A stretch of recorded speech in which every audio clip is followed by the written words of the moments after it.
What you're about to watch is a clip from my BrandLytics training where I get together with entrepreneurs, thought leaders who want to build their brand using YouTube and making data-driven decisions to blow up their brand this year. Enjoy. So I'm going to talk about how can you use retargeting. And this is where a lot of people mess up again when they're creating their ad strategies. So we hopefully know retargeting from our other marketing efforts, right? Somebody's hit our landing page and then we hit them with a Facebook ad or a YouTube ad. They, based off them, their cookie of being on our page, now we can retarget them as much as possible. We can do that in YouTube as well for people who have viewed a video, but have not subscribed to the channel. So often one of the biggest ways to win in the short term is you create an ad group of people who have viewed videos on your channel, and you can go up to 540 days of data. They viewed a video, but they have not subscribed yet to the channel. If they've already subscribed, we don't want to show them, they're already a subscriber, right? Unless we just care about views. We want to try to convert people. So the next set of settings when you're creating a campaign, we've got demographics. This one really depends on how much you know your demographics. If you know that you sell to middle-aged women, great, you put that in there. If you know that you sell to teenage men, great, you put that in there. Otherwise, leave it open and let YouTube find the best fit for you. The household income one is interesting for buyers. So if you're selling something that's really high ticket, you want to be targeting the upper 50% of people for household income. That's, again, only specific if you're trying to target buyers, because if you want just audience growth, we want to target everybody. And then here, when you're going to audiences, this is where it can start to get fun, and we'll dive in a little bit on this session. So you can pick who you're going to target, and you can pick who you're going to exclude. So I just went to my channel. This is one of my sub channels. This channel has 50-something thousand subscribers on it. So I tried to pull something a little more close to you guys. So not subscribed is 87%, which is good. You want your not subscribed to be in the 75 to 90% range. If you're talking only to your subscribed people, we've talked about this on previous sessions, and your channel's not growing because you're only talking to people who know who you are. So this is a good number. You can check out your own numbers to see how well you're doing, but we want to be in the 75 to 90% range. And YouTube ads currently past 28 days makes up 8% of my views. So suggested is number one. This is where we want to be playing always, right? Most of the things that we've talked about in previous sessions have been about how do we get more suggested views. That's where you're going to get the organic growth. But there is a little bit of an ad budget on this channel, and it's driven 8% of the views. So I've done two different audiences. So when you're in AdWords, you go to your audience manager, and you can create different audience lists. And for the veterans here, you know what I'm talking about. For newbies, just go to audience manager and go to audience list and then click plus. You sync your YouTube channels, and I'm marketing to both my main channel as well as my top 10 rules channel viewers. And what it will do is create a list, and you can select how many days. The default is 30 days. I stretch it out to 540, so that's the max. So anybody who's watched a video in the past 540 days stays on this list. So even if you're not into ads yet, or you're on the fence, or you're thinking about it, it's worth just setting up this audience, because it starts tracking from the day you set it up. So if I set it up today, it gives me 30 days back plus everything forward. So even if you don't plan on running ads until next year, right? If you're going to plan ads in 1 year from today, you'll at least have a big audience of data, where if you just set up the audience in a year, you're starting from scratch. So at the very least, you want to set up viewers and subscribers for your channel. The subscribers are helpful because you can exclude them, but also if you want to target them with pre-roll ads. So if you have a new book to sell, new course to sell, new whatever else to sell, you can target them not only on your channel, but if they come and watch an Evan Carmichael video, they can see your pre-roll ad before it, pitching your thing, and they already know who you are. where most of the ads are like, hi, let me introduce myself. I am this expert, as opposed to they already know who you are. They've already subscribed to your channel. Those are going to be much more effective at converting to a sale. So step one is just creating those audience lists for your views.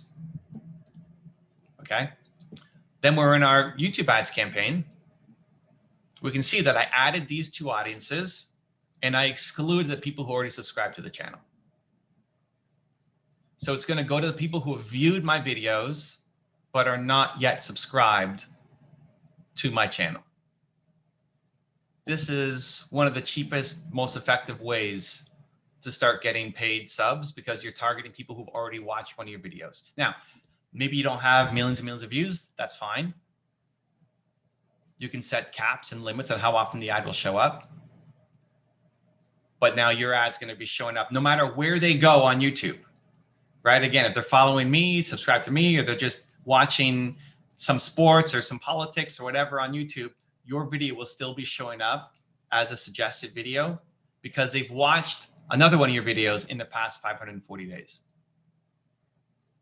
Is all this making sense? Am I losing anybody? Any questions? Yeah, I was shaking heads. Okay. I get excited by it, so I just plow through. But again, if you need a pause or like, wait, I didn't understand that slide, pop it in the chat. But we'll also get the questions soon. So we're targeting people who've watched the video but are not yet subscribed and showing them new content.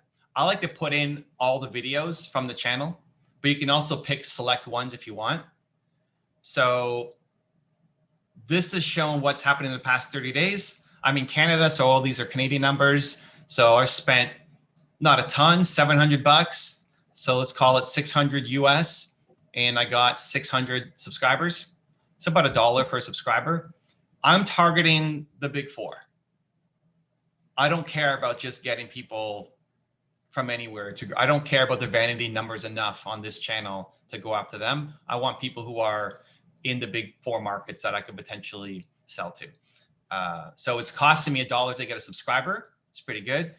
If I didn't care about where they came from, that'd be a lot cheaper, right? Here it's costing me 6 cents. So let's call it 5 cents to get a view US. That would be under a cent if I was going international. It'd be half a cent, 0.75 cents to get a view from people who viewed already one of my videos.